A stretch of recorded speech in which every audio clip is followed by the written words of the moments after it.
obviously one of the key issues that Senator Morse just spoke about, and we have dealt with at the State House over the past couple of years, has been issues related to drinking water and groundwater. And while a lot of attention is paid at the State House as well as in the media on impacts on municipalities, a lot of the impacts are also on private well water owners, as well as condo associations, homeowners associations, small businesses. So we not only as a public policy committee and NHAR interact with the legislature, but we also frequently interact with the regulatory oversight commissions and one of them, Department of Environmental Services. So we are very pleased today to have a group of folks from DES joining us to talk about some of these. So the first thing we're going to talk about is drinking and groundwater. And I want to turn it over first to the director of the water division at the Department of Environmental Services, Tom O'Donovan. So Tom, if you want to kick it off, that'd be great.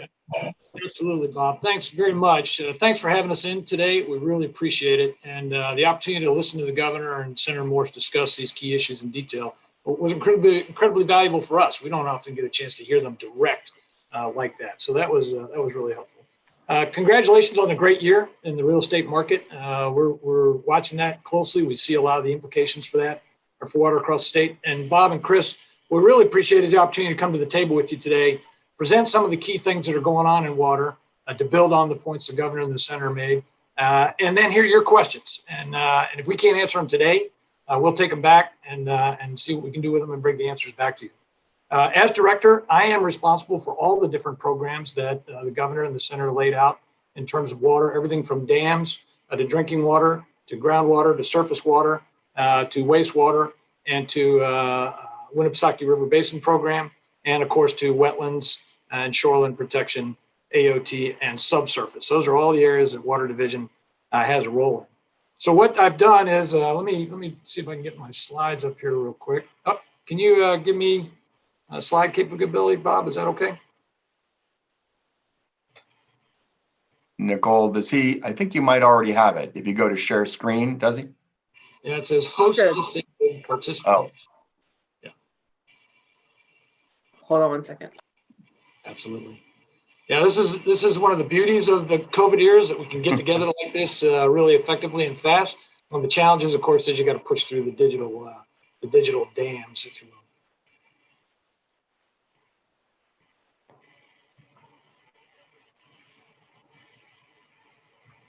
I'm not seeing where you don't have the ability to do it.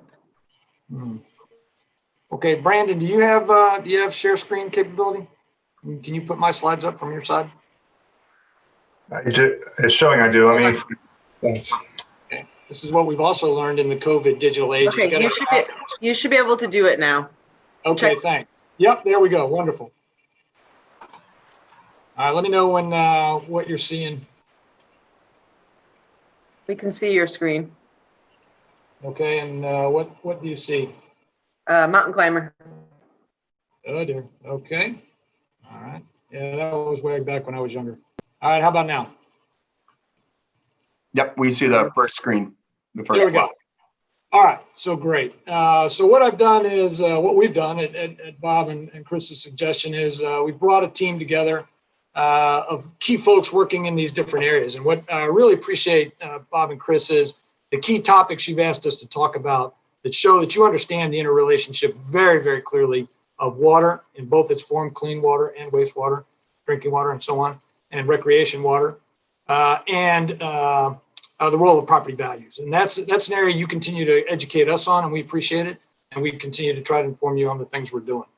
So I've got a good team here, Brandon Kernan, who recently took over the Drinking Water and Groundwater Bureau. Paul Susca, who's worked with him for many years, is a supervisor of our planning, protection, and assistance portion of that bureau. And then Rob Tardif, of course, our subsurface, who deals with septic systems across the state, over thousands of systems going in every day. So I'm going to kick it off on that sort of overarching topic that Senator Morse talked about, and that's the drought, because the drought has had such a significant impact across all our water systems. So let's see if we can get to the next slide. All right, you see in the drought monitor Yes. Okay, great. So the drought really started getting serious back in February, and a lot of people don't understand that. We had a low snowpack in January and February. We knew in February that we might be in trouble at that point, and then in May, we were absolutely certain. And in late May, we had the first designation of drought in the Merrimack Valley. And then into September, this is what it looked like regionally. And you can see that the drought started expanding. We have these different levels of drought, D0 through D4. D3 is the extreme drought. And in September, you can see that D2 started creeping up, especially here in southeastern New Hampshire. And then it peaked in early October with D3 coming in all across all of Rhode Island, major parts of Connecticut, southern Massachusetts, and of course, a big portion of southeastern and central southern New Hampshire. And that D3 designation then kicked in agriculture disaster declaration and other impacts. And then just yesterday, we had the designation of D3 reduced across the region, but you can see the last real section of it here, still in southeastern New Hampshire, still at D3. And I'll talk a little bit about why that is. First, you know, a drought in this most simple form is just a lack of rain or lack of precipitation of any kind.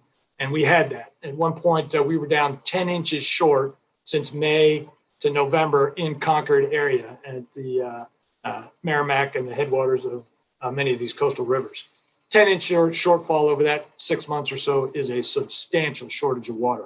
And that has impacts in real estate values in terms of landscapers' ability to landscape new plantings or to keep current plantings alive, as well as, of course, impacts to well water in both community systems and residential systems. Then so just a little bit more about how we got here. There's the snowpack chart. And you can see this was the year that we had. Normal years progress, as you see from this cloud diagram of lines. But the real problem we had this year was the tropical storms that normally roll in and restore our water at the end of a really dry year like this missed us. This is Tropical Storm Isaias. You can see that the vast majority of the rain went right up the west side of the Connecticut River Valley right here. And the dry area, the drought area for us right here, didn't get essentially anything. And that happened in Tropical Storm Faye and happened in many of the other tropical storms that went by. So the result of that was groundwater impacts. That is the real heart of the issue. And you all are very familiar with how a well works, you know, basically a big pipe poked into the water in the ground. And this is the well in Concord, in the edge of the drought area. And this blue line represents what the groundwater looks like on an average year. And we have many, many years of data to support that average. And this yellow band sort of shows that's the band that it varies inside. That's the standard deviation, one up and one down. This is 2020. We started out above average, and then the low snowpack, when it melted off, instead of continuing to recharge the groundwater, we just fell off and fell off and fell off across the summer and continued to fall off at much steeper, or from a groundwater point of view, steeper than where we should have been. And this is where we got really concerned about groundwater, because at this point, even though we had flatlined out, we should have been recovering. And that's the point at which the governor and the senator decided to begin a serious investment into relief for individuals and homes that were suffering dry wells. And Brandon can talk a little bit more about that program, but the bottom line is we've got about 140 people are in the various process of applying, families or residences, low-income families applying for that program.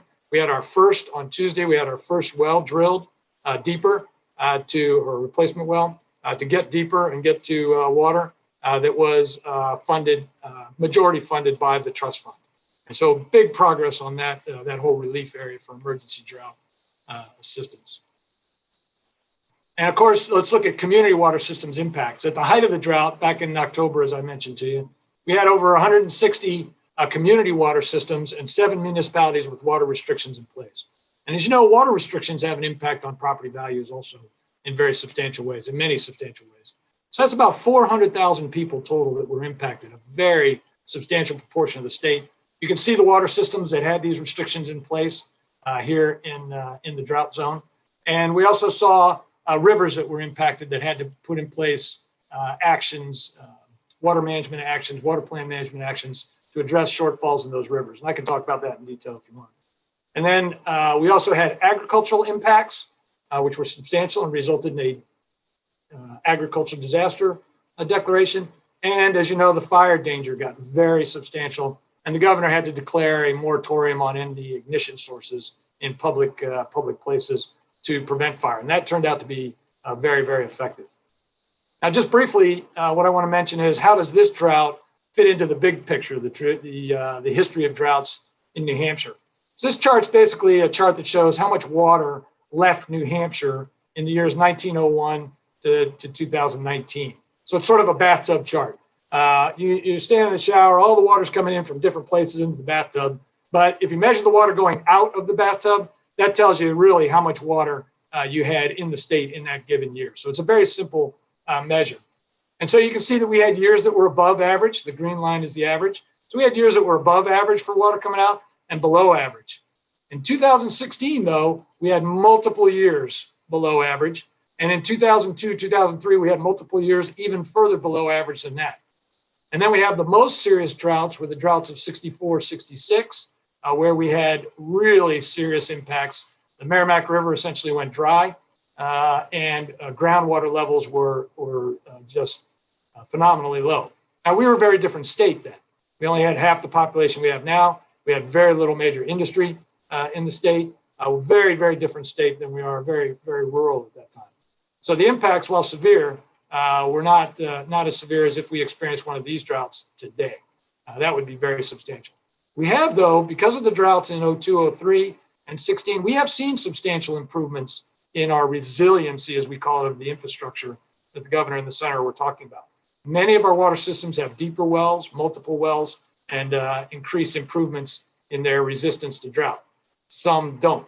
And so this is an area where the governor was talking about infrastructure investment. This is one of the areas that we're interested in improving our infrastructure investment, to be able to address these kinds of droughts, multi-year droughts, if and when they occur. So finally, on this year's drought, I'll just say that the most important work we did was to try to get information out to water systems and to residential owners that conservation was critical. Because once a well goes dry, you're in real trouble at that point. And our viewpoint was try to keep your well from going dry. Now, this shot shows that somebody got the message and stopped watering their lawn over here on the left, and somebody didn't get the message or didn't want to hear it and kept watering their lawn on the right. Now, I don't know if this well went dry and this well didn't, but, you would like to think that, the probabilities are if you take good precautions like this homeowner obviously did, you are more likely to come through unscathed than perhaps this homeowner who just ignored the advice that we were giving out. So I'll just say with that we recognize a couple key linkages between property values across the state and the work that we do on water. We know that property without water has reduced value. We know that properties with deeper wells, therefore, presumably have more value because a deeper well is going to be more resilient under drought conditions. We know also that properties with good water, that is potable water and septic systems that work well at disposing of wastewater, also have more value. And then, of course, Bob and Chris, as you and I have talked about before, we look forward to learning more from you about these challenges of the relationships between value and water and working to improve property value through water. And we look forward to that. So with that, I'll just say, what questions do you have for me? And then after that, we'll move on to Paul or Brandon, whichever one you'd like to tee up. Thank you very much. Thank you, Tom. So if you do have any questions, if you want to put them into the Q&A or the chat box, we do have a lot more flexibility now with questions than we did with some of the elected officials. So feel free to put those in, and then we'll ask those questions of the appropriate panelist. So Paul, if you want to take control now, if you have your presentation set up, that would be great. Yeah, we have Brandon going next. Oh, Brandon, okay.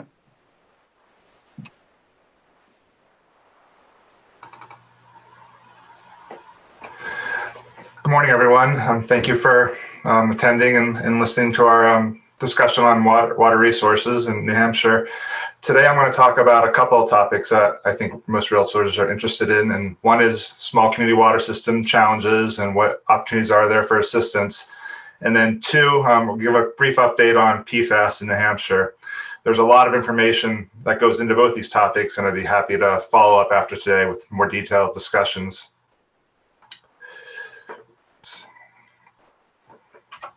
First of all, I just want to talk about the type of water systems in New Hampshire. You either have a private water system or a public water system. And for homeowners, about half the homes in the state are on private residential wells, and the other half of the homes are on public water systems. We also have many other entities on public water systems.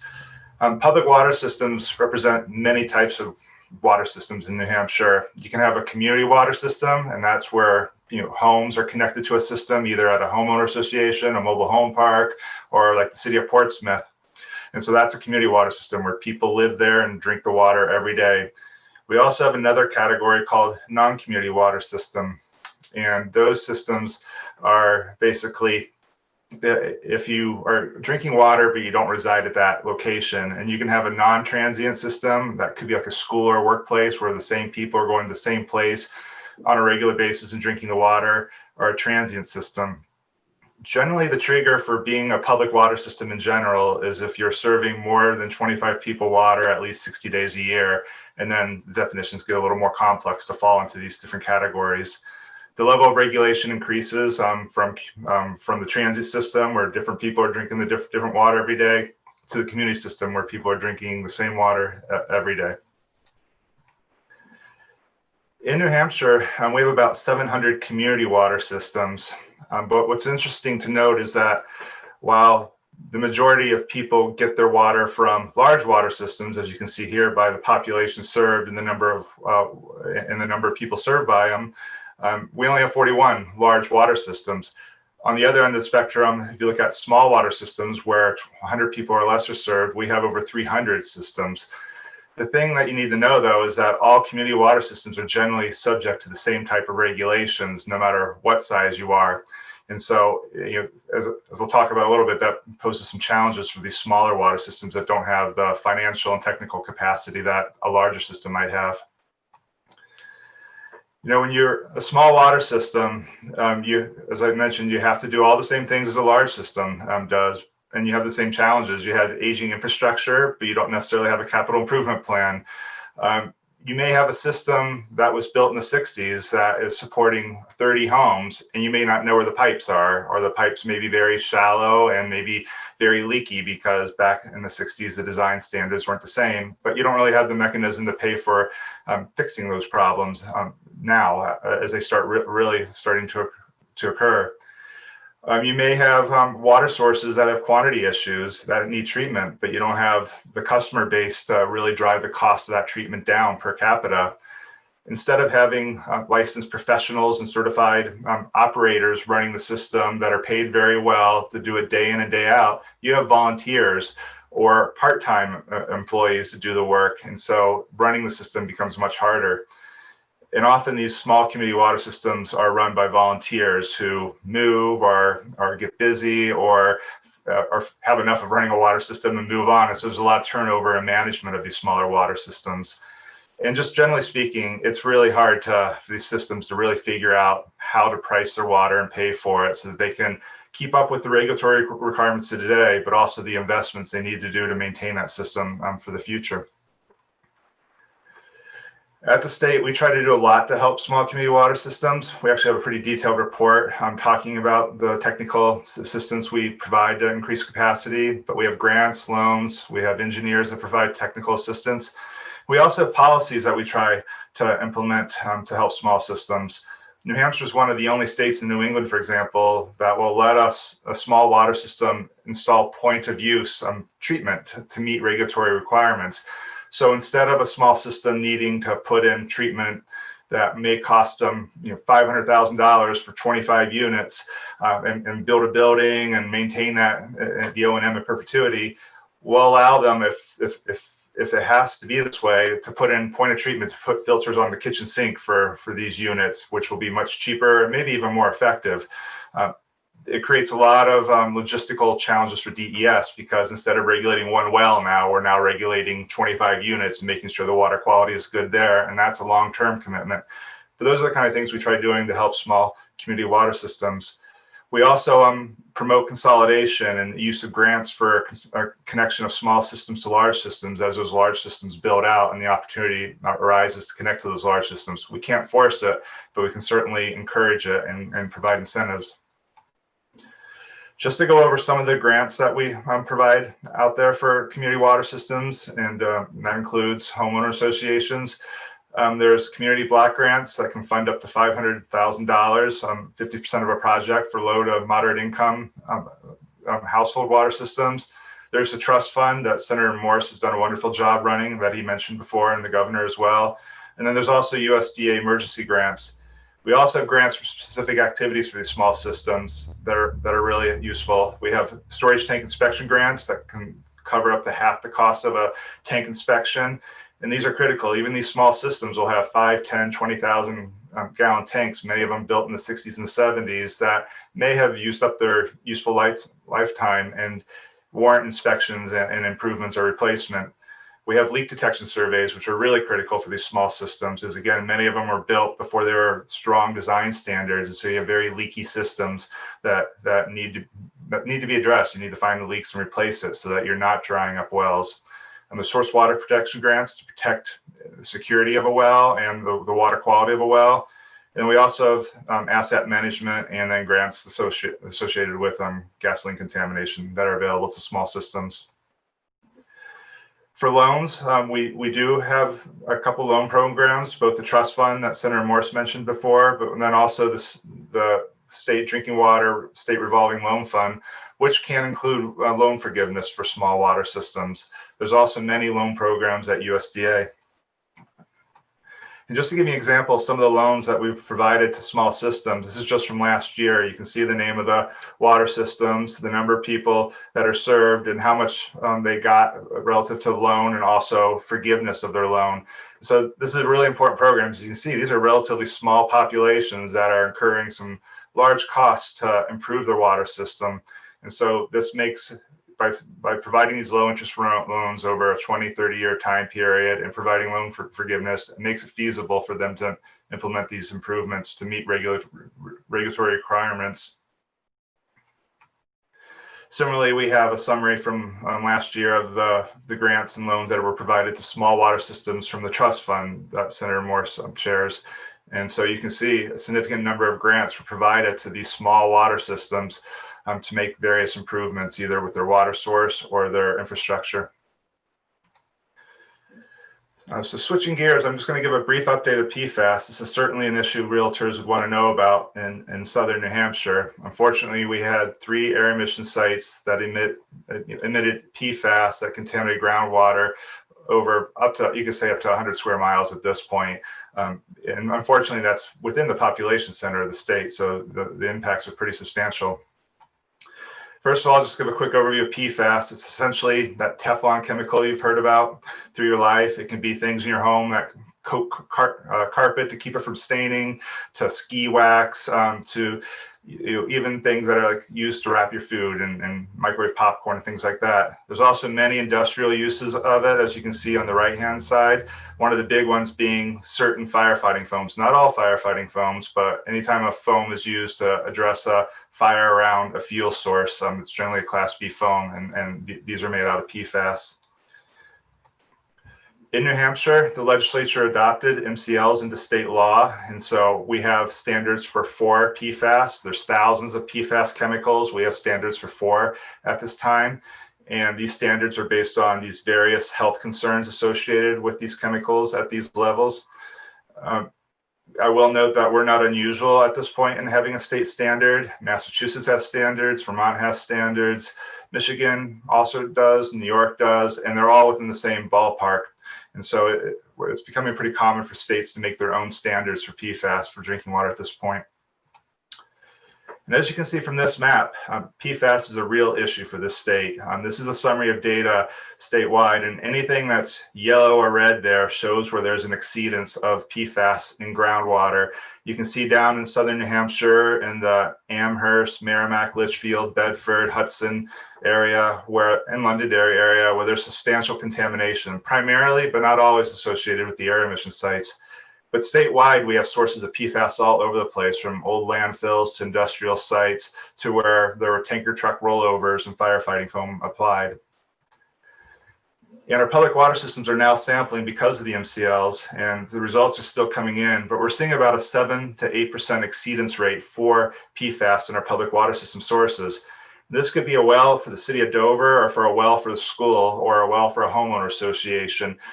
There's a large number of water systems impacted. We usually don't see this type of impact from a man-made contaminant statewide. Thanks to the governor and the legislature, we are doing a number of things to address PFAS and to help water systems. There's a grant program for schools and daycares, nonprofit or for-profit.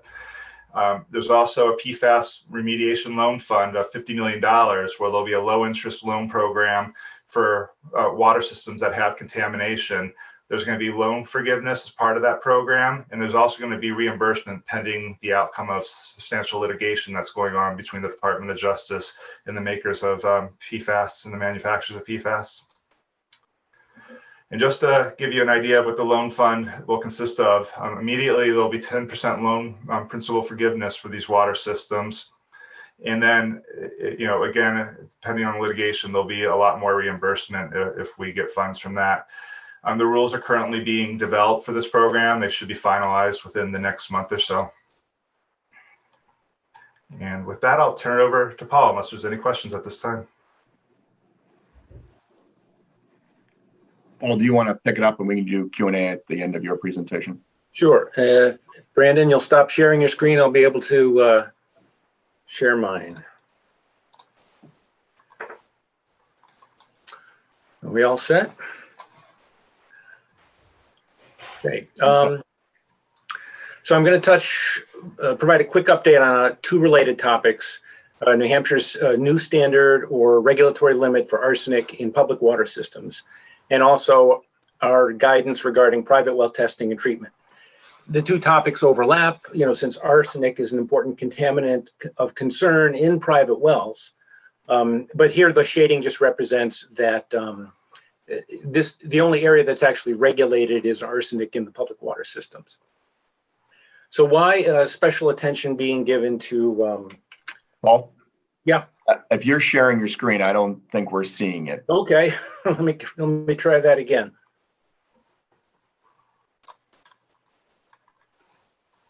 I guess I didn't hit that share. There we go. Now you got it. All right, so I'll just back up. So anyway, I'm touching on these two topics, arsenic and also private wells. And again, arsenic is a concern in both public water systems and private wells, but the public water systems are the only thing that's the only area where it's actually regulated. And the reason why the concern about arsenic is partly because it's a very, prevalent contaminant naturally occurring in our groundwater. The main health impact is increased incidence of bladder cancer. New Hampshire has the highest bladder cancer incidence in the nation. This has been known for a long time, and even going back to when EPA set the standard at 10 parts per billion. But a number of state legislators took note of this information and brought forward legislation. There was a bill in 2018. Originally, it would have changed the standard from 10 parts per billion to 4 parts per trillion, because that's the level at which there'd be a 1 in 1 million cancer risk. But it's really technologically infeasible for many water systems to meet a 4 parts per trillion standard. So the bill was amended to take a more measured approach and have DES study the issue and report back to the legislature. And we produced a report at the end of 2018. We looked at the longstanding data on cancer risks and also more recent data on other health risks, things like cognitive effects in children, adverse birth outcomes, cardiovascular disease deaths. Arsenic really does affect a lot of systems in the body. And so we came out with a conclusion and a recommendation that rather than the federal limit of 10 parts per billion, that 5 parts per billion would be a more appropriate number. And that was our recommendation. And then the legislature then enacted a bill in 2019, HB 261. Legislature passed it, the governor signed it, and that directed DES to actually adopt the 5 parts per billion limit. And now for the effectiveness begins in July 2021. That's when water systems need to comply with the new standard. We've been reaching out to individual water systems for a number of months now, looking at their monitoring results in the past and pointing out to them that they're probably going to have to take some action in order to come into compliance with the new standard. Some of them will simply have to monitor more frequently to just show that they're staying underneath the limit. Some will have to more frequently replace the media, the treatment media that they're using in their existing treatment systems. And some water systems are going to have to install new treatment processes in order to comply. Now I'm going to switch over now to the private residential wells. That's an area where we at DES have worked quite a bit with the Realtors Association, often on different sides of the issue, but I think what we've learned from each other, and we've often been able to work out compromises. From our point of view, it's an important area because nearly half of the state's residents are served by private wells at home, as Brandon mentioned, and both surveys and also water testing have shown that a lot of these people are drinking water that is unsafe. A lot of people on private wells. Either they're not testing their water, or they're not testing for the right chemicals, or they're not using the right kind of treatment, or they're not maintaining their treatment. And realtors are an important source of information and guidance to the private well users. So we hope to work more effectively with you to promote public health in that area. Now, looking first at human-caused contaminants, the two more prevalent ones in our groundwater in New Hampshire and in private wells, consequently, are MTBE, which used to be used as a gasoline additive, and also PFAS. Just to give you an idea of prevalence, for MTBE, there's a program, funded by the MTBE settlement from the oil companies, focusing on sampling in those areas where MTBE contamination is most likely. And they're finding that about a quarter of the samples in those areas have some detection of MTBE, and there is money available through that fund for remediation. And Brandon already touched on PFAS, so I won't go into that. Now, turning to the naturally occurring contaminants, mostly it's the naturally occurring contaminants that are common in groundwater and in private wells. You can see that about 25% of the private wells in the state are over the new limit of 5 parts per billion. Radon is the other big area. And that's an area where now radon is not a regulated contaminant. We have a couple of advisory levels or warning levels, which we've worked with Bob Quinn and others on developing those. We have kind of what we call a yellow flag warning at 2,000 picocuries per liter, where we say that water treatment might be advisable if the radon in the air is above the EPA action level of 4. And then if it's over 10,000 picocuries per liter, that's what we call a red flag. So we recommend treating the water and also addressing the air infiltration. Now, like radon and other groundwater contaminants that come mainly from bedrock, the chance of having high arsenic varies, from one place to another. But the geologic map, doesn't really tell you whether you have arsenic or radon. You really have to test the water in order to know what you're dealing with. Now, I'm not going to go into depth on radon, but it is radon in air in the home is a significant contributor to lung cancer risk, both nationwide and especially in New Hampshire. The concern about radon in water is mainly because the radon in water contributes to the radon level in the air inside the home. And usually the most effective way cost-effective way to deal with radon risk is to depressurize the air under the slab or the basement floor, prevent the radon gas from coming up into the house. But in some cases, the contribution of radon from water to the air is significant, so both should be tested before any money is invested in a solution. So again, private well water is not regulated by the state, but some towns require testing under some circumstances, typically in connection with a certificate of occupancy. Goffstown is the only town we know of that's adopted our guidance with respect to defining what is considered potable, because potable water is what's called for in the plumbing code, but it's not well defined in the plumbing code. DES's recommendations for testing, they vary according to circumstances, but we've made an effort to really try to simplify this, recognizing that some water users or home buyers, they really want to dig into the weeds. Most people want to keep it simple. We've worked with Bob to come up with a new test package called the New Hampshire Well Water Test for Home Buyers. And We used to recommend what the state lab called the standard package and the radiological package, but to simplify, we've identified this set of test parameters, and it's been adopted both by the state lab and most, if not all, of the accredited private labs, so that home buyers or well users can go to almost any accredited lab and say, I want the New Hampshire well water test for home buyers. It's a little bit different from what we recommend in some other circumstances, but again, we're trying to keep it simple in the hope that folks won't be stymied by the complexity of the situation. And so, as part of this 2-page handout, on one it has one page is the recommendations, and the other page is a list of the accredited labs that offer this particular test package. Now, as far as treatment options are concerned, I think Brandon already touched on the fact that you can treat all the water, you can treat point of use, or you can treat all the water that's going into the home. And which type of approach you take depends on the specific test results that you've got. I know I'm running short on time. I'm going to touch very quickly on this web-based tool we have called Be Well Informed that we developed a few years ago.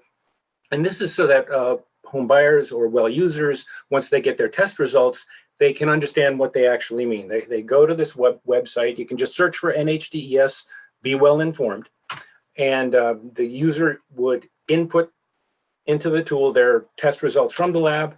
They'll get a report explaining how they stand with respect to each parameter, and then the tool will look at all of their results and provide them with options for different types of approaches, if there are different options for dealing with the specific set of contaminants that they have. So instead of looking at it one by one, it looks at all the results together and comes up with these recommendations, and also provides some additional depth on both the health concerns and also the treatment options.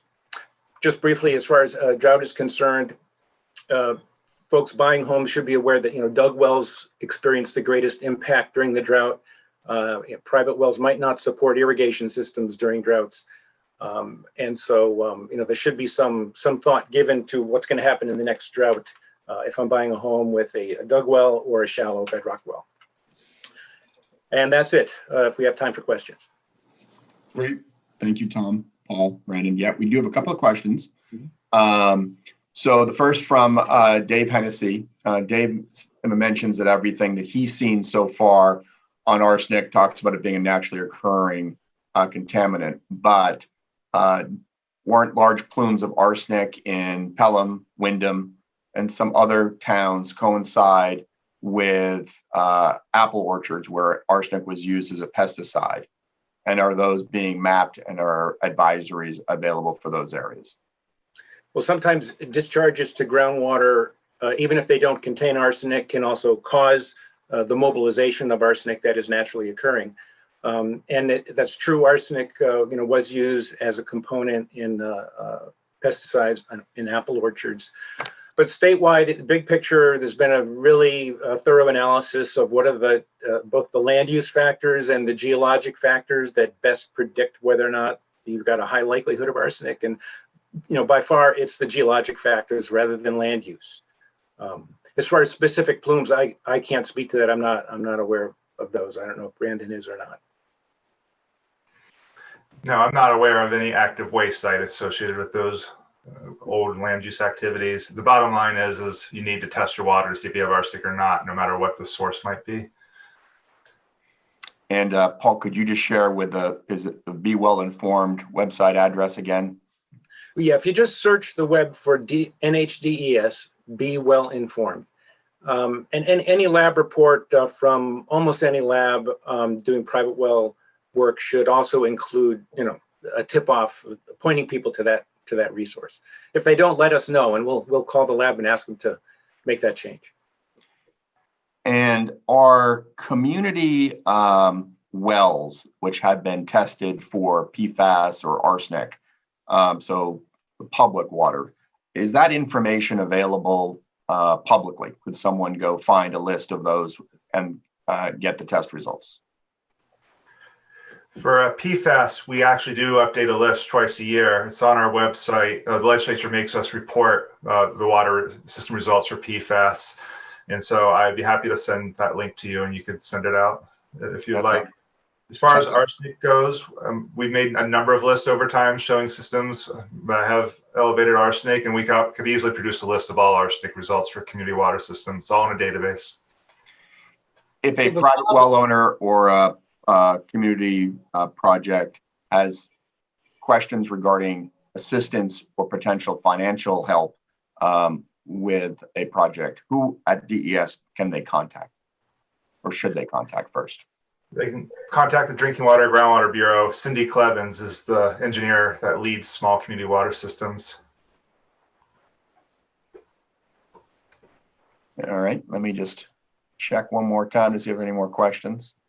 And if anyone on the panel has any questions, just feel free to unmute yourself, but no. Well, that's great. This was fantastic information. You guys, Tom or Paul, Brandon, any final words before we close this panel discussion and move on to the next one? Bob, we really appreciate it. Now we have to drop off. Brandon and I are going to have to drop off, and Randy will come on to work with Rob with you on the next topic because we got some legislative work we got to do with the commissioner. But I want to circle back to two of the questions just real quick. The question about arsenic from apple orchards and Brandon's answer. That was a great conversation because it really recognizes that this arsenic is a serious poison, and however it got into someone's groundwater, they need to address it before they drink it, particularly for pregnant women. And we have a program going that Paul didn't get to touch on yet. It's a bit of a prototype program to give pictures to pregnant women during their pregnancies to help protect unborn children from the known impacts that drinking water with arsenic has on unborn children. So that's a startup program. Maybe in a future session, if you're interested in it, we can talk about it, as it's really just getting started just now and was funded through the Drinking Water Groundwater Trust Fund program. And then the question on knowing the results of what is in a water system's water, I'm going to vary with Brandon a little bit, but he'll correct me. The first place they should go to is they should go to the operators of that water system and get the information from them. They're required to track their results and post them, and that reinforces the role between the consumer of the water and the producer of the water to make sure that they're interacting with each other. And then, of course, DES acts as a backstop if for some reason that initial interaction isn't working well. We can assess in that coordination. All right, great. Any other questions for me or for Brandon? I don't see any. So thank you guys very much. We appreciate all the time.